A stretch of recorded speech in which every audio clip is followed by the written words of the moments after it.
And so let me say that I got this about the recording. Hang on. So our phone number and our emails are there. We're always accessible to you. So please don't hesitate to reach out to us if you have any questions. Once we get done with tonight, if you think of something like, oh, darn, I should have asked that, then you can contact us. Okay. Hopefully some of you were able to attend the leadership training retreat. If you'll move on to the next slide, please, Sam. Thank you. At the leadership training retreat, I gave a presentation there that was kind of like how to get started, like how to recruit applicants, how to publicize it, maybe how to have a workshop. So the link there is below to my PowerPoint slides if you want to go back and review that. So it was kind of, and it had like month by month what you should be doing. So tonight I'm going to focus more on if you've already got applications, how to start reviewing them. That's kind of the focus for tonight. But if you missed that presentation, there are the slides there. You can go back and look at that. And of course, I'm happy to talk to you about it. Okay, next slide. So hopefully most of you have got into your portal and signed your confidentiality agreement and already have maybe at least one application in your portal. I know that SI Las Cruces has 2 applications so far, and we're doing a lot of things to get the word out. We usually get about 20 applications.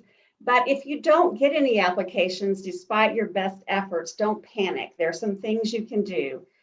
First of all, if you haven't received any by October, despite all your publicity efforts, let Jackie at SIA know that you need some applications and that you're willing to accept ones that are over 70 miles away. That's considered your immediate geographic area.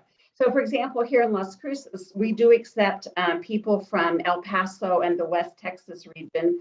There used to be a club in El Paso and it folded a few years ago. So there's nobody in that area. There's no chance for those deserving women to have a chance. So we welcome them to apply to our club in New Mexico. So let Jackie know if you need some ones from just a little bit outside your immediate area. In November, you can let Margie or I know that you haven't received enough, and we can ask other clubs. Like for example, in my club, if we get 20, we plan on giving 8 this year. So we would have 12 extra applications that, if we get the 20 that we're expecting, that we could share with another club. So if you let us know if you haven't received any, then we can distribute excess applications from other clubs. So we want, our goal is 100% for every club in our region to be able to give an award. And so we'll do all that we can to help you get some deserving women to honor. Next slide. So we're going to talk now about the things that you need to do to review the eligibility. So on their application, they check like, yes, I'm eligible, but you need to really still look at it. So for example, last year, I had an application from a 20-year-old who listed her 2 parents and her aunt as dependents. But when I actually looked at her application, at what she wrote in her essay, at what she put in her financial information, there was no indication that she was the primary breadwinner for her family. She was just simply an undergraduate student who was living with her parents and wanted to apply for all the scholarships that she could. I did reach out to her and say, you have to be the primary, financial provider for your family. Can you give me some more information to show that? And she didn't reach back out because she wasn't eligible, but there could have been a situation that she just didn't mention. A couple of years ago, I got one from a student who listed her grandmother as her dependent, but it was very clear in her essays and in her financial statement that in fact, she was the primary caregiver for her grandparent and she was supporting her. So, that made her eligible. So you just have to look to see if it makes sense what they put. And if it's something atypical, like a young woman who's 18-year-old living with her parents, and she says she's the primary breadwinner, then there should be some explanation to back that up. Next slide. Thank you. The next thing to do is to review the income. So again, if there are other adults in the household, whether it be parents, siblings, grandparents, whatever. Is there any explanation if the applicant indicates that there's no other income from these household members? So for example, they could have a spouse, but the spouse could be disabled, or the spouse could be going to school full time, or the spouse could be an undocumented immigrant who's having difficulty, getting a job. So there could be some reason, why that other spouse or that other adult in the household is not able to be, help contribute to the income. And then if there's no income shown from any grants or loans or scholarships, does the applicant give any explanation about that? Sometimes applicants, if they've been in school a number of semesters and if they've changed their major and if they've maybe started at a community college and then went to a university, they've gone over the number of semesters that they're allowed, or they could have had, a really stressful, family situation that made their GPA drop too low temporarily to be eligible for financial aid. But you just want to check to make sure that if they are getting financial aid, that they've listed it. If they aren't getting financial aid, that they might explain why they aren't. Again, we just want to make sure that we're picking the people who are the most financially deserving. And our next slide, the next thing to review is their expenses.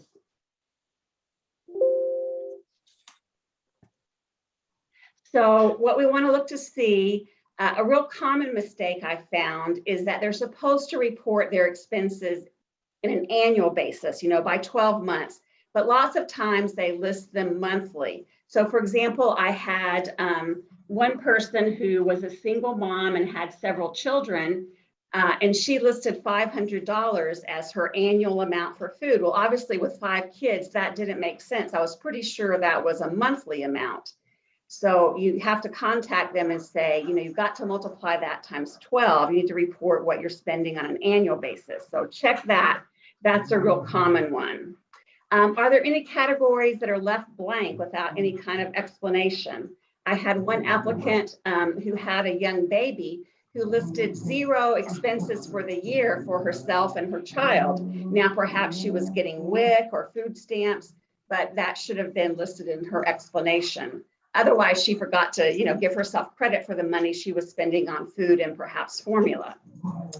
Another thing to do is look at the amounts on the expenses to see if they seem reasonable for your area. I had one applicant one time who listed $60,000 a year for her tuition at a community college. I don't know of any community college in the United States that charges $60,000 a year for tuition. Maybe she meant 6,000. That would be more reasonable, right, than 60,000. So again, you just sort of look to see if things make sense. And then the last thing there, I'm sorry, I'm trying to look at my notes here on my other screen. Again, is there explanation needed for any of the expenses that were listed? Again, do things make sense? Do they need to give more information? We had an applicant who listed an expense of a $30,000 loan with no explanation of what the loan was for or what she, the amount that she needed to pay back monthly. So again, you just need to sort of look over the expenses and just see if it makes sense. Don't just assume that the numbers are correct. Because you want to get all this straightened out before it goes to the judges. Otherwise, it's going to, delay the process. The judges are going to look at it and say, this doesn't make sense. If you want to, what you want to do is screen the applications as they come in, look through and see if there's any problems, and then write to the applicant using the portal. It's very quick and easy to send them an email and say, hey, could you give me a little bit more information about this? This doesn't seem right to me, or this seems unclear. I mean, always phrase it in a very nice way, but you're just asking them to, give you some more information. Then you want to review their essays. So the first essay is about their educational and career goals. And so they need to clearly explain, what their goals are. I believe there's a 300-word limit there. And that's a good solid paragraph. So you don't want them to just write one sentence, I want to get a degree. You want them to tell some information for them to have a good chance of, being a viable candidate for the judges. They need to use all 300 words and talk about, what degree they're seeking and what they hope to do with that degree. I see even more problems on the second essay. In that second essay, I think the directions are not as clear as they could be from SIA. And what they need to describe in this part are the challenges they've overcome and how they aspire to be a role model for other people, like maybe their children or other women. And again, there's a 750 word limit. So that's like several paragraphs. And so again, I sometimes see applications where they write 3 sentences. I really need this money and I would be so grateful if you picked me. I'm very deserving.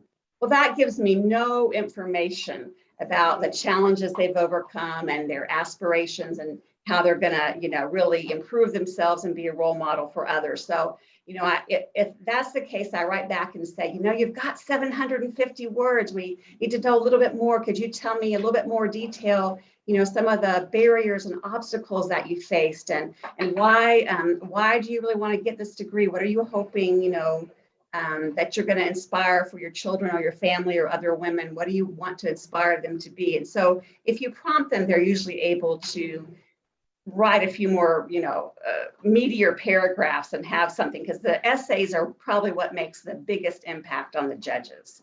So you really want to help them with that part. The last thing is you want to review the references. This part is tricky because you can't be sure, but you just, again, use the common sense test. They're supposed to, they're instructed that family members are not supposed to serve as references. But I had one last year where it was clearly, he said it was his wife when he was writing in the information. She checked that there were no family members giving references, but he said, oh, my wife, this and that and the other. And so I had to write to her and say, your husband can't be a reference for you. Can you get another reference? So check to make sure that no family members, again, they would have to give it away for you to know in what they wrote. But another thing to check and see is, are all parts of the reference form completed? A common mistake I see is that they're supposed to rate them on a 1 to 5 scale, and I think that 5 is the good rating. Some people don't read the scale right and they check all ones, which is like not very deserving, right? But yet when they write in the essay part of the reference, they give all these glowing statements. So they didn't mean to put 1s, they meant to put 5s. So again, you have to write the applicant and tell them, could you please have your person who wrote your reference recheck, and did they really mean to mark you all 1s instead of 5s? So ask them to do that. And did the reference make a case for the applicant? Again, sometimes the references just say really broad statements like, she's a responsible person and deserves this award, without really giving any details or explanation. So again, the best references that are going to help them win the award go into some detail, again, what they know about obstacles they faced or how they've been really involved in their schoolwork and worked really hard. I remember one of our, on the region level, one of our winners last year, she was working in a dental office and she lived on a reservation that was like 70 miles away. So she had to drive to work, and at home on the reservation, she didn't have, or maybe it was a Pueblo, she didn't have any internet. So at lunch and after work, she would stay and do her homework. And so the references wrote about that. And so that was very, powerful for the people at both at the district, at the club level and at the district level when they were choosing winners, to hear the case that the references made for the applicant. So, if you feel like it's very broad statements, you again might gently ask if the applicant would mind asking the reference to give some more specific detail. Like I say, the references is the trickiest part, but again, it's really important to help to go from a good application to a great application. So again, what you want to do is review all the different parts of the application, the eligibility, the applications, the references, the income and expenses, and ask for changes. So what you want to do is review applications as they come in. So you might right now maybe be checking the portal at least once a week. As it gets closer, you might need to be checking it every day. And as each application comes in, go ahead and do a pre-review and see if there's something that needs to be fixed. If there is, use the portal to send an email to the applicant right away if you spot a problem. And then that moves them to the resubmit category, and then the portal lets you know when they have, resubmitted. And then once they've resubmitted, review it to make sure that it is ready for judging. And of course, if they don't resubmit it, you can reach out to them again, especially if you don't have many applications, and say, I really want you to have a chance to be picked as a winner. So, please remember to make these changes so that, that you have a really good application. Now, if you're a fortunate club that receives a lot of applications, you might want to ask your club scholarship committee to prejudge and select the top 5 or the top 10. So I don't want to give 20 applications to my external judges. So I have the scholarship committee serve as my internal judges. So we'll go through our 20 applications and we'll pick out the top 10 or 12. And then we'll give that to the committee, since we're going to be giving 8 this year. Last year we gave 5, so I think we picked out the top 7 and gave to our judges. So this makes the job a lot easier for the external judges. And what you want to do is find good judges who maybe will judge for you again in the future. It's nice to have, at least maybe 2 experienced judges with a new judge, that you kind of rotate on and off judges. And so you want judges to be willing to judge for you for a couple of years, so you're not always having to get new judges every single year. So doing some pre-judging if you have a lot of applications really helps not overwhelm your external judges. And then for our final slide about recruiting judges, if you haven't already recruited your judges, here are some ideas. You might ask former winners who received your club award to serve as a judge once they've completed their degrees. They might be in a spot where they would be really delighted to give back and to help your club pick another winner. You might, if there have been some prospective members who've shown some interest in your organization, maybe they've shown up at some events and they're on your mailing list, you might contact ones who have a background in education or finance and ask them to serve as judges. It's a really good way for them to buy into our mission, to see what we're about. And so you might not only get a great judge, you might also get a new member out of it. And again, you want to do everything you can to make serving as a judge a positive experience. You want to be really organized in sending them information and the applications. You want to give them a deadline. That's maybe a week before your actual deadline. So like we had to send stuff in, February 1st. So maybe you make the deadline to them January 24th or something like that. Just in case there's a tie or some other problem that you need, to bring the group together to resolve, you want to build in a little extra time. You want to be sure that you send them a thank you note after they've completed the judging. You of course want to invite them to your awards ceremony when you're awarding them, and anything that you do on your website. In addition to publicizing the winners, you might do something about reaching out on social media or on your Facebook page or your web page and thank the judges who participated. So you want to do everything you can to make serving a good experience. So I hope I didn't go too fast. That really kind of ends my presentation, just kind of some things to look over the applications and to prejudge and then really get some good judges. So what questions can we answer for you? And I think we can stop the screen share. And this presentation will be posted for you. You'll be getting all these PowerPoint slides. So don't worry, I should have told you at the beginning, don't worry about trying to write everything down. We'll send you this. But I just kind of wanted to give you some steps to follow about how to review the applications. I see you have a question, Jane. Yes, thank you, Esther. And thank you so much for your presentation. I think your real world examples are extremely helpful. Oh, thank you. Really appreciate that. One of the things that I was doing this year as part of my due diligence and reaching out to folks who could provide us with applicants was I looked at some of the online scholarship databases. A couple of my applicants from last year actually found their way to the Live Your Dream Award through that route. And I was kind of dismayed to find out that not only are we not in all of them, but some of the information is incorrect. And I was just wondering who in the grand scheme of our organization looks at things like that, or is it something I can help with, or, you know, Jane, if you'll send Margie and I that information, some of the online places that you looked, we'll investigate that, because probably each website is just, you know, going online and harvesting information. There's probably nobody they're reaching out to at Sir Optimus to make sure it's correct. I think we'll have to do it on our end to reach out to them. Okay, great.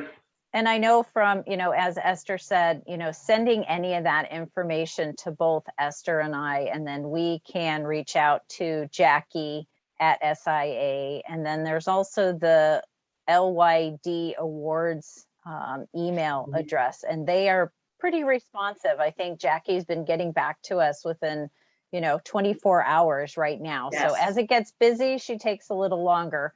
But those kind of questions, she's very responsive. So we're happy to do that research. Okay, great. I do have a second question. Oh, go ahead. So one thing that happened to me, and I don't know if this has happened to others, but I just happened to go into my application portal, and lo and behold, I had an application, but I did not get the email that I normally do that says you have a new applicant in your portal. I see heads nodding. Okay, we'll find out about that. So I guess right now the message until we get that fixed is, you know, check it every couple days right now. And as we get closer, you need to check it every day. And you did receive those in the past, or you're getting them? Yes, I got them every time there was a new applicant. Last year? Yes. Okay. From the Live Your Dream Awards mailbox. Okay. Yeah, I know they made some updates to the portal this year. I know you all know that when you went into the portal, you were prompted for the confidentiality agreement before you could kind of get into the system. So I think they tried to tie things together a little bit better, but that's the first time hearing that a notification is not being sent out. So again, we'll follow up with Jackie on that and get back to, I guess, the Live Your Dream Club chairs and presidents will respond back to them. Thanks. Who else has a question? Verlin, you'll need to unmute yourself. Okay, Verlin.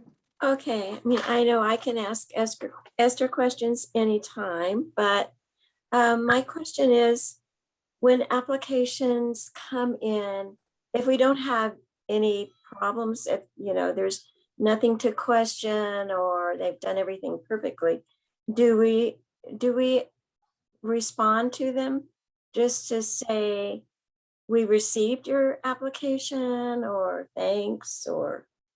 You can. I think the way it's set up in the portal, when you get an application and you review it, you've got a choice of 3 decisions. One is that you just decide they're not eligible at all, and so you just mark them as ineligible. Your second choice is that, you know, you want that there's questions and you want them to fix it. And then your third choice is that everything looks great and they're ready, you know, to be ready for judging. I think once you mark one of those 3 things, I'm imagining that the portal notifies them that you don't have to. Okay. Is that how you understand it, Margie? Yeah, that's what I understood, that a communication went back, but because Jane raised the question about the communication going back, I would confirm that. All right, thanks, Verlin. I think you get a choice of, do you want us to automatically send a notification, or do you want to do it yourself? It lets you. Well, that's at the end when you make the final decisions, I think, when you send out like the winners and the non-winners thing. But I think just in the beginning, when you're just in the process of reviewing before you really send it to the judges, that's what I'm not sure about. I don't think any communication automatically goes out during that process. Copy of that. Well, it would be fine to use the portal and send them a quick email and say, your application looks great and it's in the queue, you know, to be judged in November or whenever. Yeah, I don't think that's set up to do that kind of communication. So just at the end. Okay. Now I saw Good question, Dottie's, Berlin. hand up and then Judy. So Dottie? Sure. I have two questions. I wanted to verify that your winner does not have to be a citizen. That's correct. That is correct. Okay, all right. So- And I don't think we talked about it this year, but I know we had some questions last year. We also don't care about their sexual orientation or if they're transgender. That's, Oh, okay, if they present themselves as a woman, then we accept that. okay, Now I know Nowhere there in the was, application does it ask them about that. okay. and the only thing from a citizen, they don't have to be a citizen, but they do have to be a country that is within SIA. SIA, okay. Yeah, that part I remember. And then the other thing, last year, we ended up we had a couple gals that applied on the portal, but they didn't get back to us with the answers to correct the application until later. So we were able to submit it just paper, sending it in, I think we sent it to Sam, who sent it in for us. It didn't go through the portal. Is that something that might happen this year? We struggle trying to find people every year. Well, one point I want to make is your unsuccessful applications from last year, again, like people who didn't get their stuff in on time, or just people who didn't get picked because you had 20 applicants and you could only give 2 awards. Those people from last year, you can reach out to them and encourage them to apply again. That right there might get you some applications in your portal if you reach out to people who've already done it before. And the second time they might do a lot better job.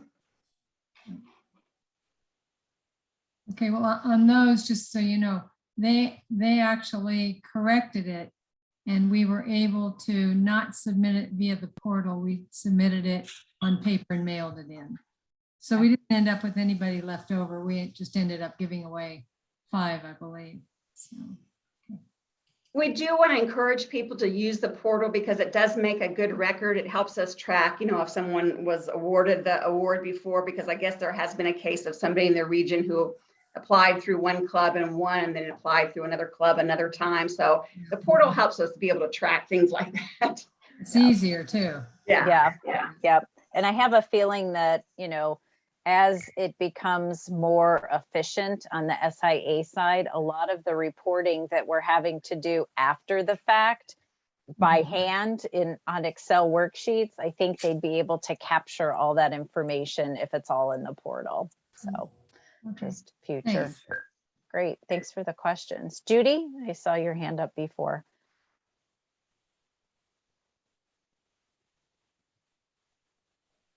I was trying to unmute myself on this top screen. It's okay. I've only been doing this 1.5 years now.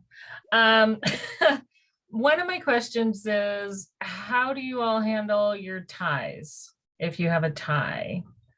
What I was doing in the past, and luckily most of the time it worked out, was I took the points and I divided it by the number of judges, and there was my winner. But at one time I was like really close. I had to go to the decimal point. I go back to the judges. I say there's a tie between these, and sometimes if you've got enough money, we just say, okay, they're both going to be second place winners and they'll both get that amount, or, whatever place they were tied for. Okay. You can, if the judges can't decide, you can take it to your club and say, can we afford to give one more award, Mhm. Yeah. Yeah. Okay. And I know Carol has a comment on that. So I was going to say, this past year, the judges I had, they were tied, and I took it back to the judges and they were still tied, and they tied the top 2 and the bottom 3 and 4. So I took it back to the club, to my Live Your Dream committee, and we made a decision on the top 2, and the one we chose happened to win region and happened to win national. So I was glad that we didn't just go with what the committee did with the tie. So. Yeah. And I know that, when we do have judges, that was the feedback I got from the region judges, where, they were really having a hard time scoring. And because you have to look at each application independent, as opposed to, comparing one to the other, they really do have a hard time, making a decision. So it really comes down to the essays, and did they have a compelling story? So in that review of the eligibility and the application, do the essays really give the whole application justice? Because that's really what the judges are, moved by. So. And I think that's what our committee Mhm. decided, because our judges said, on the one hand, one was more financially needy than the other. But on the other hand, we looked at, was the story and the essay more compelling? Yeah. Yeah. All right. Other questions? My So dog as- is really enjoying this Zoom meeting. We could hear him. So one of the things that kind of to frame where everybody is, I know when Esther presented at leadership, she put together a time schedule. So I guess I will share my screen and kind of, this is what, Esther kind of put out from a timeline perspective of where you should be in this process. So August, September, obviously forming your committee and getting publicity out there on the Live Your Dream Awards. If you were going to be holding any type of workshops for the applicants so that they could actually apply, and then getting into the portal and signing that confidentiality agreement. The most amount of questions I'm getting right now are that the Live Your Dream chairs have not received an email from SIA. And so the communication from SIA is really to confirm that your club, i.e. the treasurer, has noted you as the Live Your Dream chair on the SIA website. So that's the first question that they're going to ask. You may have been tasked just recently from your president, or you've been in that role, but for some reason the roster isn't reflecting you as that chair. That chair is that notification on the roster is really what's triggering that first email. Now, I know some emails have gone to your junk file and they get lost. So SIA, as long as you're listed, are open to sending another email. So they'll continue to send emails until you're able to get in the portal. So that seems to be where I'm hearing a little bit of a challenge right now. So, and that's where we are for August to September. So looking for October, what Esther kind of laid out is really, you should be, starting to receive applications, reviewing the applications, and recruiting your judges. And the judges, from a timing perspective, you'll have to decide, are you going to be meeting in person? Are you going to be, doing a Zoom? Are you going to be sending them, the copy? So really kind of understand what your next steps are going to be around those judges. So that's really what we should be focusing on, September, October timeframe. So just wanted to kind of level set everybody in case they were not able to attend leadership. So I'll stop sharing. All right. All right, now the hands go up. All right, Judy, I saw you first, and then Jane. One thing I wanted to clarify for my own interest was, I noticed that we were getting some applications that we didn't advertise for. We're thrilled because we struggle to get applications as well sometimes. But we were getting some from, for example, Riverside. However, when I looked at the applicant's address, they lived in, for example, our area in Highland. And you sort of implied it earlier that, hey, you have a 70-mile radius. But also I was thinking, is this, I guess that was my clarification. Was their application coming to us because their address is in our area? I believe that's the way it works. If they apply through SIA, they send them to the closest club. Okay. And it's what SIA believes is the closest club. So they're Oh. looking at the address, the 75 mile, and they're selecting that. Because I Um, was wondering why it wasn't going to the Riverside Club. Yeah, and I think Now, from Riverside County, we're but happy. anyway, Paula has a hand up, so I know she's gonna get involved in this. But anyway, SIA is making those determinations. And Okay. so if you're seeing that there's some inconsistencies or that we would just need to, resubmit back to SIA and let them know that it should go to the other club. So, so I'll let Paula jump in because I know she has a comment, and then we'll go to Jane. Sorry, Jane. That's okay. Yeah, I am in Riverside, and we had a lot of applications, and some of them were not directly from Riverside, but in surrounding areas that SIA sent to us.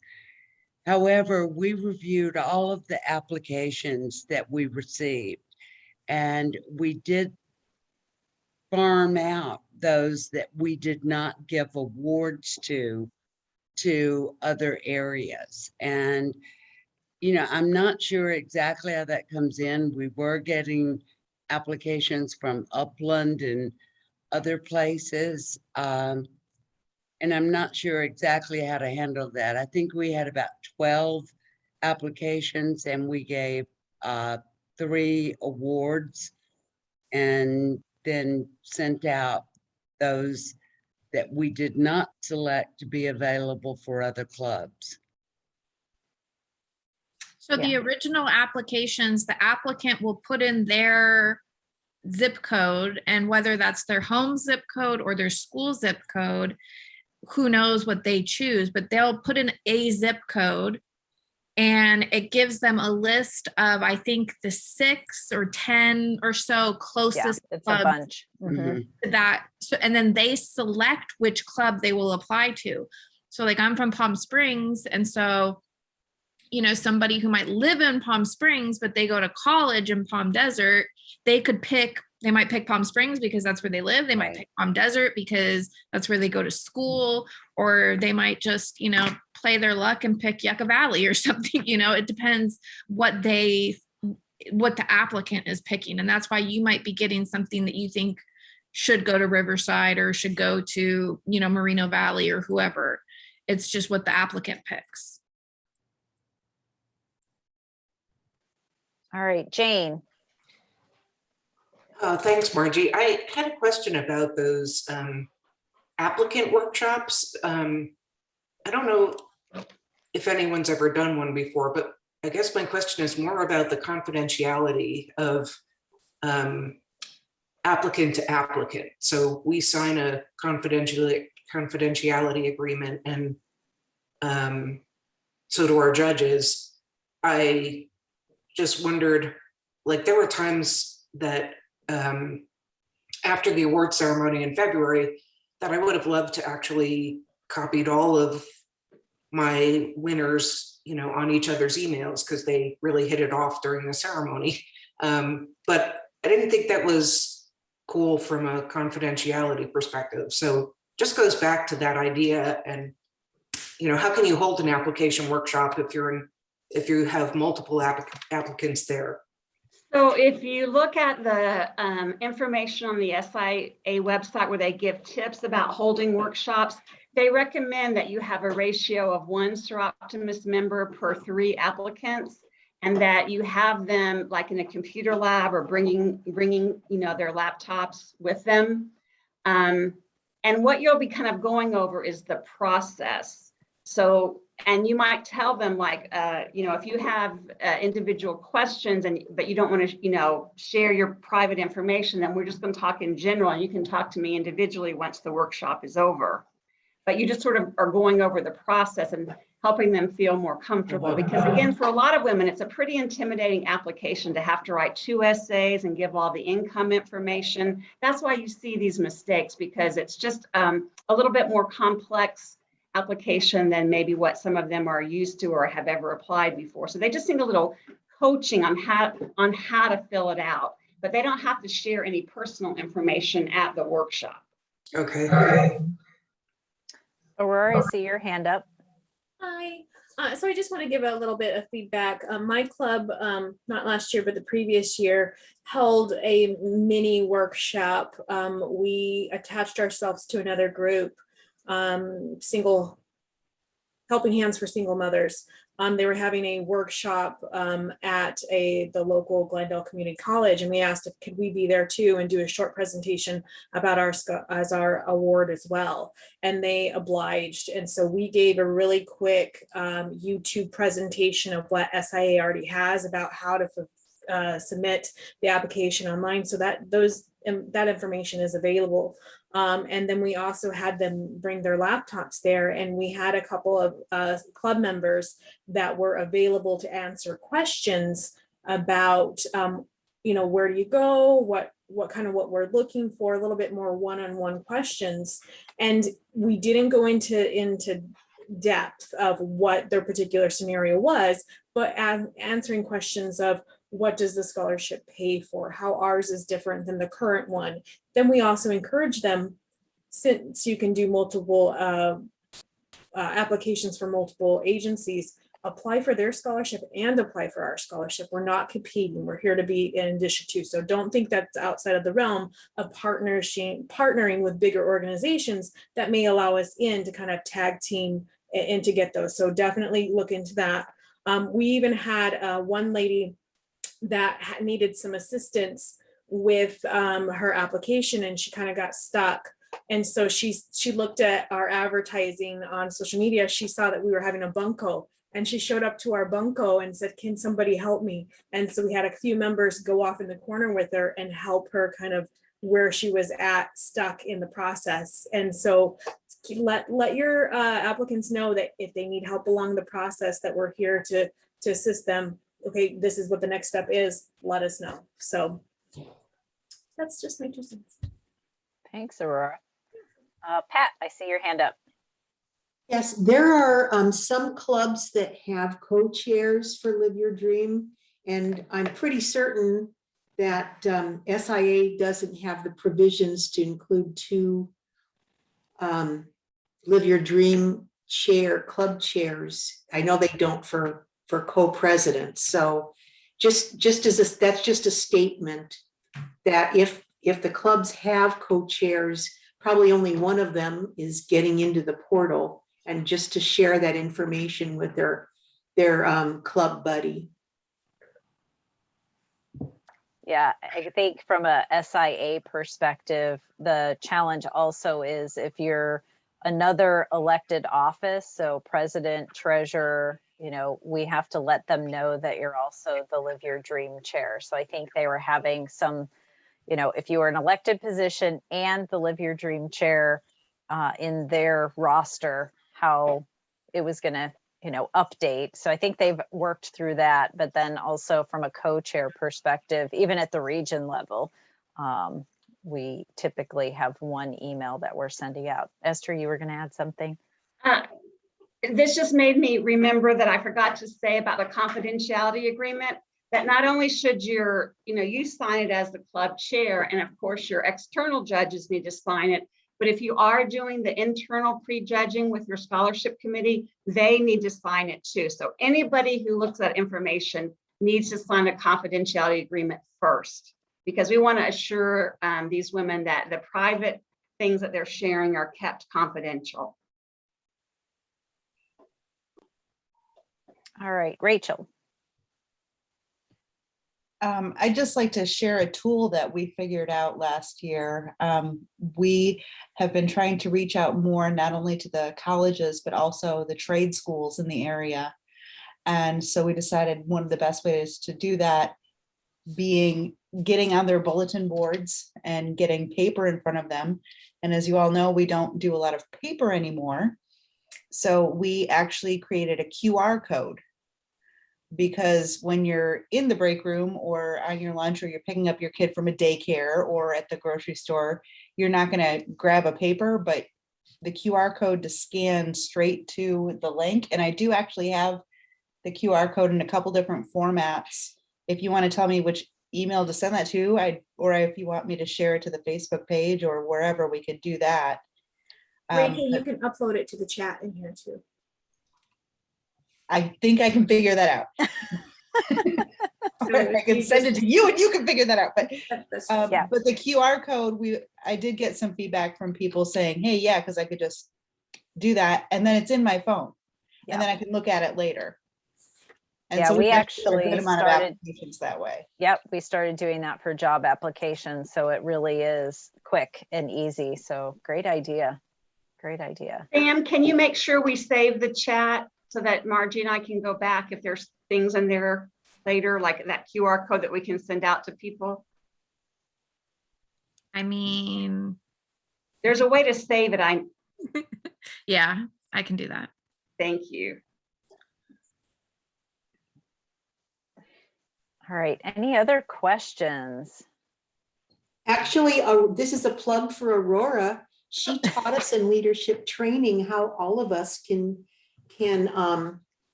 copy the chat line individually to our own computers.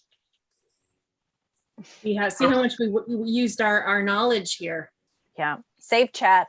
So this the save chat. So the three little buttons in the bottom right-hand corner there, if you just click save chat, it will, you can save it to your computer. So everybody's comments on there. It Yeah. doesn't look as pretty, but it's there. All right, so I want to give Angie and Gail an opportunity to kind of share their experience. I saw Angie. So, but the experience that after the clubs judge and you send to your district director, you know, I know that, you know, they're reviewing eligibility again and kind of going through the applications. But then they, you know, they're waiting for you to send those applications and then their turnaround. So, you know, Angie, Esther, and Gail, you know, kind of explaining, you know, that after the club, kind of what that looks like on your end. Yeah, well, it then they go to my 3 judges. So that's why it's so important to get your winner in a timely manner. And then my 3 judges send me their responses. And so far, for the past, how many years have I been doing this? 3? I've never had a tie. And it's harder for my judges because everybody that they're judging is a winner from a club. So you don't have any so-so people. So it's important for the district directors to get good judges who are going to look at everything. And then I decide, looking at those numbers, who is the winner for the district. Great. Gail, you have anything to add? Oh, you're on mute.